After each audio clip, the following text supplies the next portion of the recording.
Halo, assalamualaikum warahmatullahi wabarakatuh. Ketemu lagi dengan aku Suryanisi, dan di sini aku ingin membahas mengenai jurnal. Jadi bagaimana caranya supaya kita itu cepat dalam menentukan transaksi itu tuh terkait dengan akun apa dan akunnya itu tuh masuk kemana, masuk debit atau kredit. Dan oke, langsung aja kita bahas. Nomor 1, Budi mendirikan perusahaan pembuat software komputer. Nah, artinya ini kan perusahaannya yaitu perusahaan jasa. Dengan menyerahkan uang sebesar Rp15.000 sebagai modal awal perusahaan. Jadi, ini bisa disimpulkan kalau perusahaan itu menerima uang dari si Budi. Dan uang ini digunakan oleh perusahaan sebagai modal awal perusahaan. Jadi, aset yang bertambah yaitu kas sebesar 15.000. Jadi, kalau kas ini kan kalau bertambah maka dia di debit. Kenapa? Karena dia masuk ke aset. Jadi kas di debit, lalu yang dikredit yaitu modal perusahaan. Kenapa? Karena balik ke tujuannya tadi itu, yaitu untuk modal perusahaan. Yang selanjutnya nomor 2, perusahaan membeli peralatan komputer sebesar 7.000 secara tunai. Nah, berarti ini perusahaan itu menerima peralatan dari pihak yang dia beli. Lalu yang dikredit karena perusahaan membelinya secara tunai, maka perusahaan mengeluarkan uang. Jadi yang dikredit yaitu kas, karena kasnya berkurang. Dan peralatan di debit karena dia masuk ke komponen aset, maka di debit. Nomor 3, perusahaan membeli perlengkapan secara kredit sebesar 1.600 secara kredit ini. Berarti perusahaan menerima perlengkapan tuh sesuai dengan nomor 2 ini, hampir sama. Kalau nomor 2 tadi itu peralatan, kalau nomor 3 ini perlengkapan. Jadi perusahaan itu menerima perlengkapan dengan kredit, berarti perusahaan itu mengutang.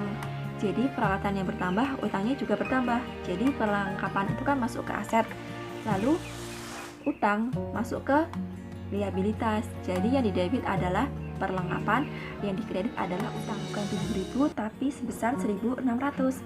Nah, soal selanjutnya yaitu nomor 4. Perusahaan menerima uang untuk pembuatan program komputer sesuai pesanan pelanggan sebesar Rp6.000. Nah, berarti kan ini perusahaan menerima kas dari seorang pelanggan, dan pelanggan menerima jasa dari perusahaannya si Budi. Karena perusahaan Budi telah memberikan pelayanan mengenai program komputer. Nah, maka yang di debit kas, lalu yang di kredit penghasilan. Kenapa penghasilan? Karena penghasilan ini masuk ke komponen ekuitas. Jadi kalau modal bertambah maka di kredit. Begitupun dengan penghasilan, karena penghasilan ini sifatnya sama dengan modal. Kalau ia bertambah maka dia di kredit, kalau dia berkurang maka di debit sebesar Rp6.000. Selanjutnya yang terakhir nomor 5. Perusahaan memasang iklan pada surat kabar dengan ongkos Rp250. Jumlah tersebut akan dibayar kemudian. Nah, akan dibayar kemudian berarti ini artinya kan perusahaannya utang. Berarti karena perusahaan memasang iklan, berarti perusahaan akan mendebit beban iklan. Kenapa? Karena beban iklan ini kalau di komponen ekuitas itu mengurangi modal. Berarti kalau dia pindah ruas ke sebelah kiri, maka dia akan ditambah. Karena di sebelah kanan dia di minus, di sebelah kiri maka dia akan ditambah seperti aset. Jadi kalau bebannya ini bertambah maka dia akan di debit. Berarti beban iklan sebesar 250, lalu yang dikredit yaitu utang beban sebesar 250 gitu.